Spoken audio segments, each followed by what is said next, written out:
On January 28, 1986, millions of people watched a space shuttle rise into the sky. It was supposed to be a symbol of progress. A teacher was on board. Students were watching. Families were smiling. NASA was showing the world that spaceflight had become almost routine. But 73 seconds after launch, everything changed. The Space Shuttle Challenger broke apart in the sky. 7 people were gone. This is the story of the Challenger disaster and the warning signs that should have stopped it. The Challenger mission was not just another space shuttle launch. By 1986, NASA wanted the space shuttle program to feel normal, reliable, repeatable, almost like an aircraft service to orbit. The shuttle was not being presented as an experimental machine anymore. It was becoming part of American life. And this mission had something special. On board was Christa McAuliffe, a high school teacher from New Hampshire. She had been chosen for NASA's Teacher in Space program. The idea was powerful. A normal teacher would go into orbit, teach lessons from space, and inspire millions of students back on Earth. For NASA, this was more than science. It was public trust. It was national pride. It was proof that the future was open to ordinary people. The crew of Challenger had 7 members: Commander Dick Scobie, pilot Michael Smith, mission specialists Ellison Onizuka, Judith Resnick, and Ronald McNair, payload specialist Gregory Jarvis, and payload specialist Christa McAuliffe. They were not walking into history as symbols of tragedy. They were walking into history as pioneers. On the morning of the launch, cameras were ready. Families were watching from the ground. Students in classrooms were watching on television. The countdown moved forward, and to the public, everything looked normal. But behind the scenes, something had already gone wrong. The space shuttle was one of the most complex machines ever built. It looked elegant from a distance. A white orbiter, a giant orange external tank, 2 solid rocket boosters on the sides. But underneath that image was a system full of risk. During launch, the shuttle depended on 3 major sources of power. The orbiter's main engines burned liquid hydrogen and liquid oxygen from the external tank. The 2 solid rocket boosters provided enormous thrust during the first 2 minutes of flight. Once those boosters ignited, they could not be turned off. That matters, because a solid rocket booster is not like a car engine. You cannot simply shut it down if something feels wrong. Once it starts burning, the vehicle is committed. Inside each booster were metal segments joined together. Those joints had rubber seals called O-rings. Their job sounded simple. They had to prevent hot gases from escaping through the joints during launch. But at launch, nothing is simple. The pressure inside the boosters was extreme. The heat was extreme. The vibration was extreme. And if hot gas escaped through a joint, even for a short time, it could become deadly. The O-rings were supposed to seal the joint fast enough. They were supposed to flex. They were supposed to respond instantly. But rubber changes in the cold. It becomes harder, less flexible, slower to return to shape. And on the morning Challenger launched, Florida was unusually cold. The launch had already been delayed. There had been technical issues, weather issues, schedule pressure. NASA had customers waiting. Other missions were lined up. The shuttle program was trying to prove it could fly often, and every delay created more pressure. Then came the cold. The night before the launch, temperatures dropped near freezing. At Kennedy Space Center, ice formed around parts of the launch pad. For Florida, this was not normal launch weather. For the O-rings, it was more than uncomfortable. It was dangerous. Engineers at Morton Thiokol, the contractor responsible for the solid rocket boosters, were worried. They had seen problems with O-rings before. They had seen signs of erosion and blow-by on earlier flights. They had concerns about how the seals performed at low temperatures.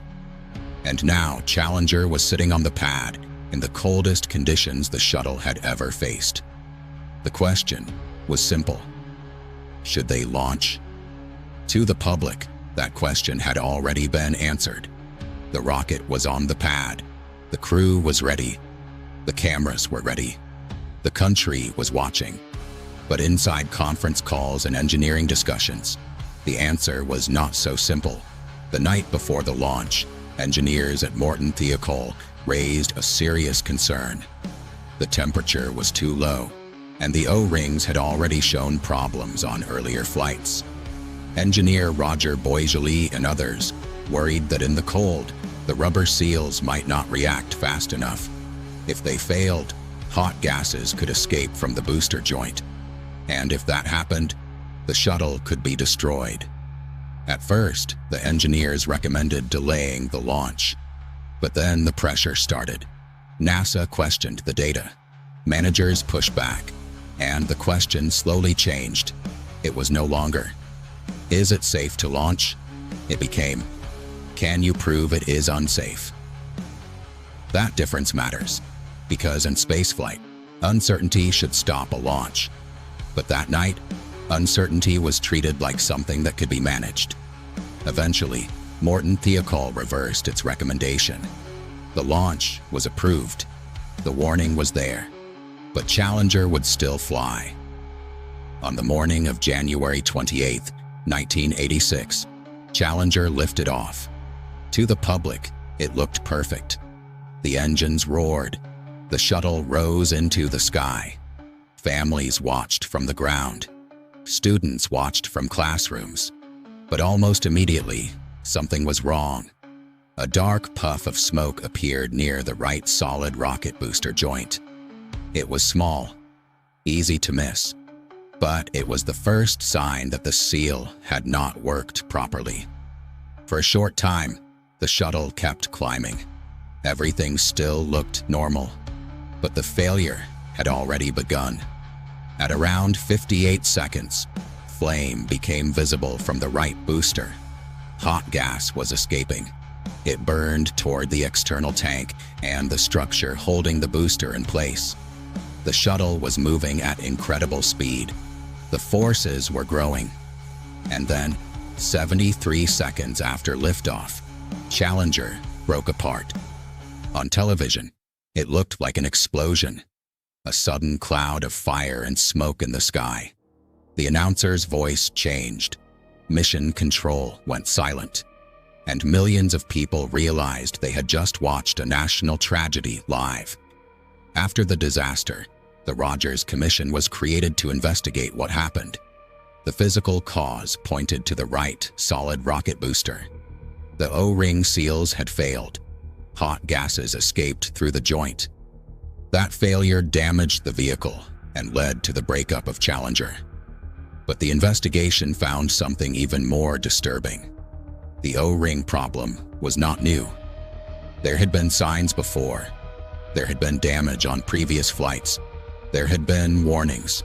And that meant Challenger was not just a sudden disaster. It was a failure with a history. A failure that had been building through meetings, memos, pressure, and decisions. The question was no longer only, what broke? The real question was, why did they launch? One of the most famous moments of the investigation came from physicist Richard Feynman. During a public hearing, he took a piece of O-ring material and placed it in cold water. The point was simple. Cold rubber becomes less flexible. It does not return to shape as quickly. It does not seal with the same confidence. In a disaster full of technical language, that small demonstration made everything clear. The cold mattered.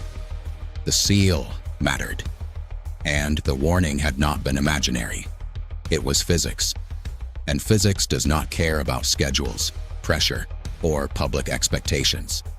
The harsh truth about Challenger is that it was not only a technical failure. It was a culture failure.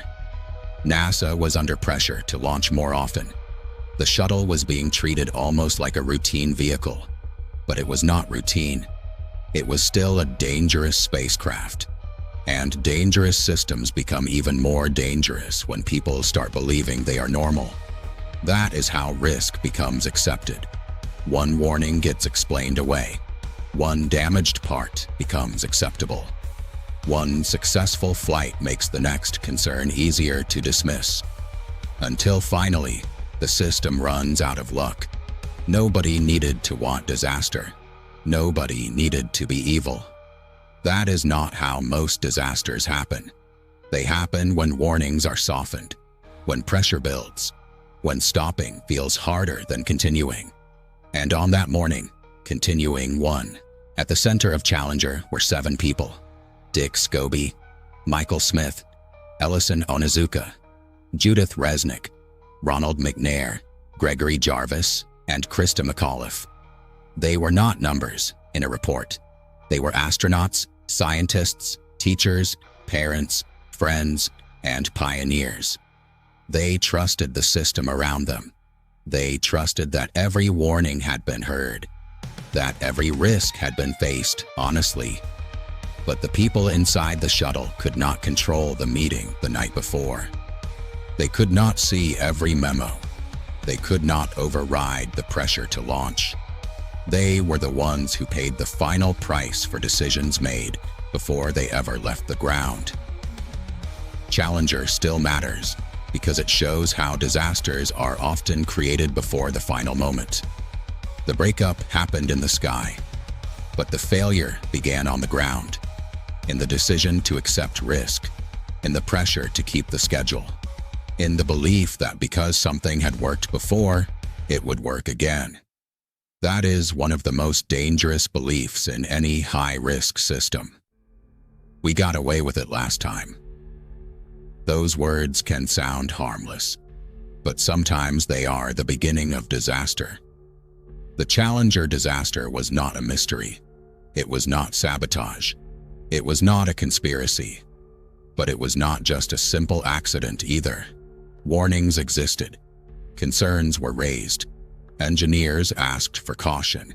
And the launch still happened. Challenger lasted only 73 seconds after liftoff. But the warning signs came before launch. That is what makes the story so disturbing. It was not only a tragedy in the sky. It was a failure to listen on the ground. 7 people lifted off that morning carrying the future. But the lesson they left behind was about humility, because space does not forgive confidence, and neither does bad engineering. What disturbed you more, the disaster itself or the warnings that came before it?